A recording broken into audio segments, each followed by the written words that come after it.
하나님의 은혜가 여러분들 가운데 함께 하시기를 주님의 이름으로 축복합니다. 이제 유럽 중세나 또는 중세 그런 배경으로 영화를 만든 거를 가끔 보면 이런 장면이 있습니다. 저 멀리에서 이제 그 다른 나라가 침범을 합니다. 침입을 하면 사람들이 잘 몰라요. 이렇게 망대에서 성망대에서 이렇게 이제 그 파수를 하던 병사들이 멀리에서 이제 다른 나라가 쳐들어오면 종을 칩니다. 종을 막 치면 들에 나가서 일하던 농부들이 다 급하게 이제 성 안으로 몰려 들어오는 그런 장면들이 있어요.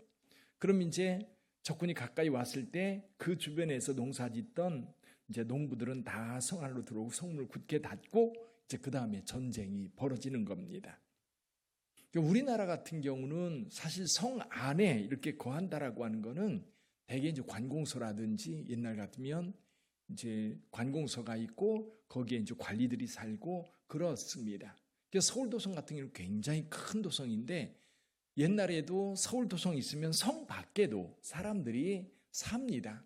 예를 들면 서울 같은 경우도 서소문이 있으면 서소문 밖에 이제 그 미동이라고 하는 미나리를 많이 심어서 미동이었다고 그래요.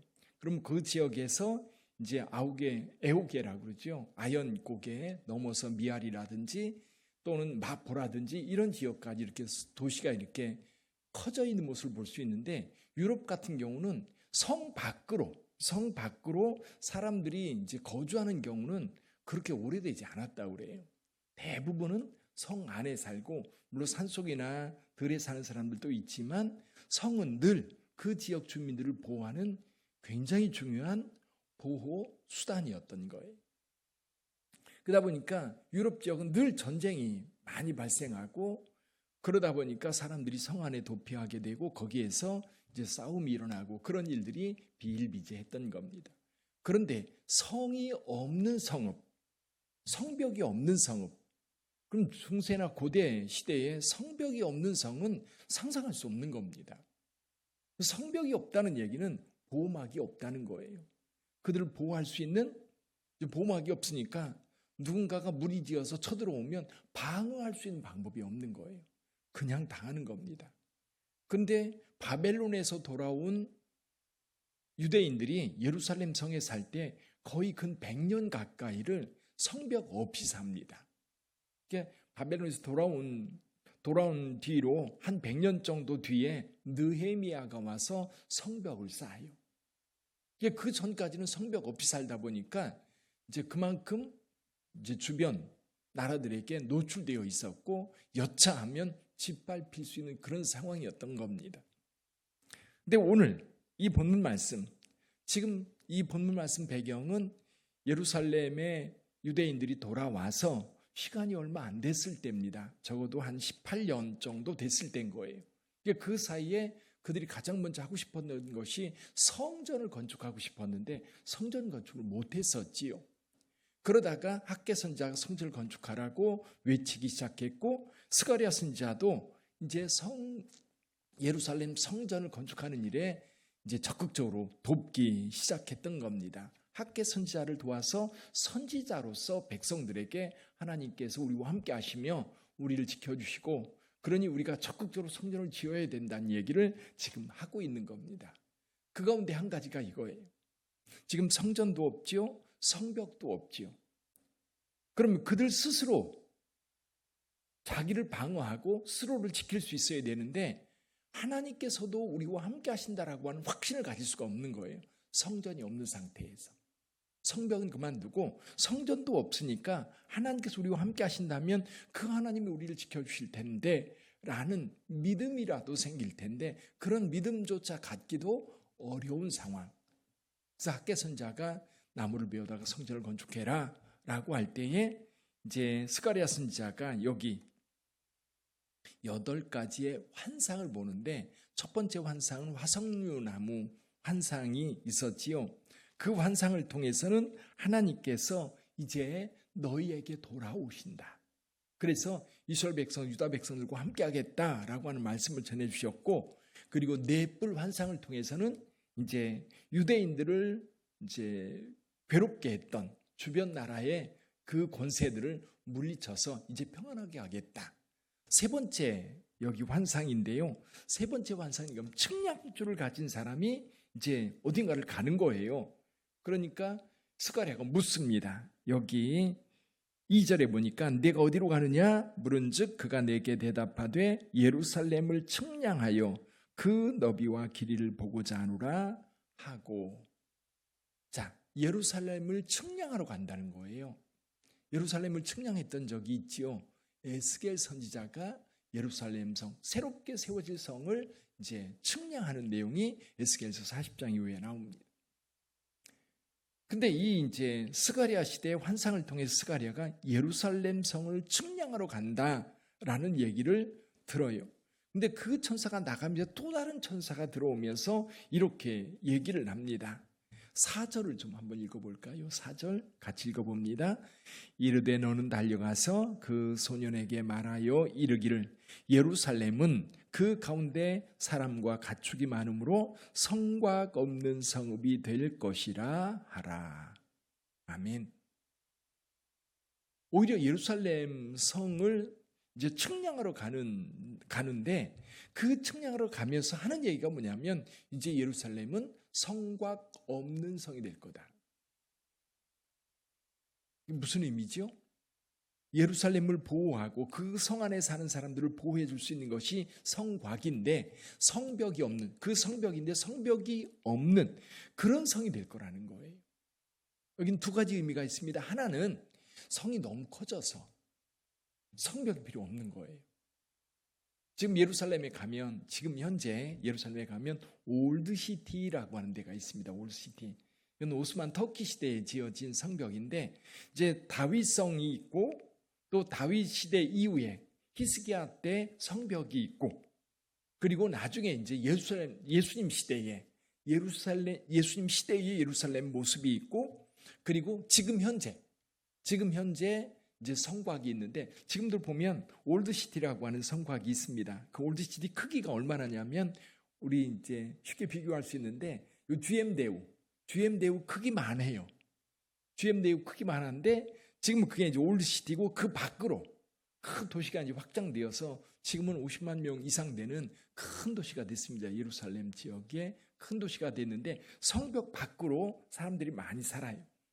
이게 성벽이 있지만 이 성벽 때문에 성이 이렇게 그 크기가 규정되는 게 아니라 사람들이 너무 많아서 사람도 많고 가축도 많고 그러다 보니까 이 성벽이 필요 없는 거예요. 이 도시가 크게 확장될 거다.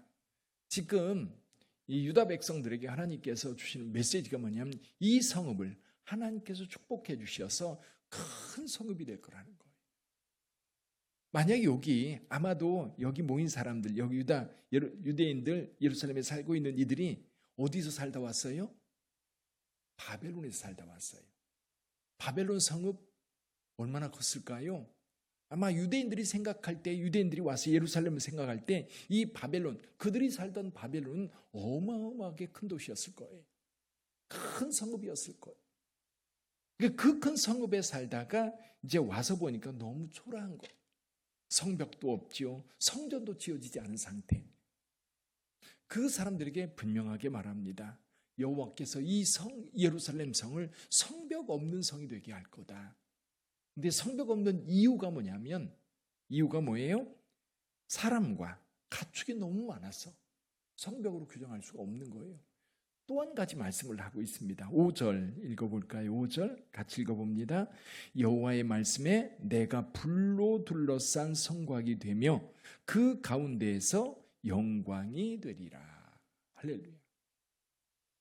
돌로 쌓은 성곽이 아니라 우리 하나님께서 불로 성곽이 되어주시겠다. 불로 성곽이 되어주시겠다. 지금 그러면 사실 유대인들의 마음속에는 성전 빨리 지어야 되겠다. 우리 주님이 머물러 계신, 우리 하나님께서 머물러 계신 그 성전이 빨리 지어지고 그 성전을 통해서 우리 하나님께서 우리를 보호하시겠다라고 하는 외적인, 시각적으로도 그렇고 마음으로도 그렇고 실질적으로도 그렇고 하나님이 우리를 보호하시는 보호자가 될 거라고 하는 확신을 갖기를 원했던 겁니다. 우리 하나님께서 불로 둘러싼 성곽이 되며, 여러분 이 불로 둘러싼 성곽, 그러면 이미지가 하나 떠오르지요. 엘리사 시대 때에 이제 도단성이라고 하는 그곳에 엘리야와 그리고 게하시가 거기 있었는데요. 이 아람 사람들이 이 성을 완전히 포위한 겁니다. 그러니까 게하시가 와가지고 엘리사 선지자에게 큰일 났습니다. 아람 군대가 이 성을 완전히 포위했습니다. 어떻게 하면 좋습니까? 그럴 때에 엘리사 선지자가 뭐라고 얘기해요? 저들보다 우리 하나님의 군대가 더 많으니라. 게하시의 눈을 열어 보여주는데 거기 불말과 불병거들이 산에 가득한 모습을 보게 됩니다. 그래요. 지금 유다 백성들에게 하나님께서 분명하게 말씀하세요. 여호와께서 불로 둘러싼 성곽이 되어주시겠다. 아마 이 말이 유대인들에게 얼마나 위로가 되고 힘이 되었을까. 우리 하나님께서 우리의 성곽이 되어주시겠다. 그런데 여러분, 오늘 우리 구주 예수 그리스도께서 우리를 위하여 십자가를 지시고 부활승천하셨습니다. 그리고 성령님을 우리에게 보내주셨어요. 성령님. 그 성령님께서 오늘도 저와 여러분들과 함께 하시는 줄 믿습니다. 그 성령님께서 우리의 성곽이 되어주실 뿐만 아니라 우리의 가이더가 되어주시는 거예요. 가끔 이제 여행을 갈 기회가 있잖아요. 가이더가 얼마나 중요한지 몰라요. 낯선 데 갈 때는 사실 안내할 수 있는 사람이 있고 그 안내자가 친절하고 지식이 많고 그리고 우리를 존중하고 그런 가이더가 있으면요 진짜 행복합니다. 그제 얼마 전에 아마 그 부평에 있는 한 교회에서 유럽을 갔나 봐요. 종교 개혁 그런 그 아이템으로 독일하고 프랑스하고 스위스하고 여행을 갔었나 봅니다. 근데 이제 일단 성도들도 준비가 안 됐었고 아마 거기 가이드한 목사님이 열심히 설명을 했는데 성도들이 너무 피곤하니까 다 잤나 봐요. 이제 그러니까 가이드 하는 사람도 너무 힘들고 근데 가이드가 설명하는 게 이제 그 성도들한테 귀에 전혀 안 들어오는 거예요. 그 수준에 맞게 설명을 해주고 이해를 시켜주고 그랬어야 되는데 그래가지고 가이드하고 담임 목사님하고 한번 대판했다고 그러더라고요. 왜 그러냐면 맞지 않으니까 그런 거예요. 맞지 않으니까. 근데 이제 좋은 가이드를 만나면 그런 것 같아요. 만나면 너무 행복한 거예요. 뭔가 좀 많이 알려주기도 하고 존중해 주니까 또 기분도 좋고 그리고 상황을 알아서 지금은 주무실 때입니다. 주무세요. 그러다가 좀 지나면 또 깨거든요. 그럼 깨면 또 이제 거기 현지에 대한 이야기, 뭐 정치적인 이야기도 좋고 역사적인 이야기도 좋고 이야기를 하다 보니까 너무 재밌는 거예요. 이번에 터키 갔을 때도 같이 갔던 한 학생은 그저 그 설명하는 이야기가 너무 좋으니까 그걸 녹음을 해야 되는데 계속 녹음을 하다 보니까 배터리가 나가지고 더 이상 녹음할 수 없다고 불평을 하는 그런 모습을 봤는데요. 우리 성령님께서 우리의 가이드가 되어주신다라고 할 때 너무 편한 거예요. 그리고 너무 안심이 되는 거예요. 우리 인생길이라고 하는 게 여러분 잘 모르잖아요. 내일 일은 난 몰라요. 모를 때에 누군가가 나와 함께 하시고 내 길을 인도하시고 나의 보호자가 되어주신다면 할렐루야. 할렐루야.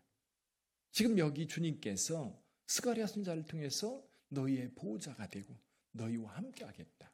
이게 이제 화석류나무 이야기를 통해서 내가 이제 왔느니라. 이제 너희와 함께 하겠다라고 분명하게 말씀하시고 이제는 너희를 불로 둘러싼 성곽이 되어주시겠다. 이렇게 약속을 할 때 유다 백성들은 마음이 아마 굉장히 힘을 얻게 되고 위로를 얻게 되었을 거예요. 마찬가지로 오늘 빛된 교회 성도들에게 우리 성령님께서 함께 하시는 줄 믿습니다. 여러분 그리고 여러분의 자녀들도 그 성령님께서 함께 하시면서 우리 자녀들의 길을 그리고 오늘 하루를 살아갈 때에도 여러분 직장에서 가정에서 또 불편한 분들 계시죠. 몸이 불편하고 또 아프신 분들 또 이번 주에 감기 때문에 교회 오지 못하신 분들 우리 하나님께서 치료해 주시고 위로해 주시고 힘 주실 줄 믿습니다. 치료하시는 하나님 그 성령님께서 곁에 계시니까 성령님께 계속 도와달라고 여러분 그냥 침묵하지 마시고 계속 기도하세요. 주님 도와주세요. 주님 도와주세요. 주님 함께 해주세요. 고쳐주세요. 지혜 주세요. 능력 주세요. 왜냐하면 가이드는 나를 돕기 위해서 계신 분이기 때문에 보혜사 성령님은 언제든지 도와주려고 준비되어 있는 분이거든요. 그러니까 필요하면 언제든지 도움을 요청하면서 오늘도 여러분들이 기쁨 가운데 승리할 수 있는 하루가 되기를 주님의 이름으로 축복합니다. 기도하겠습니다.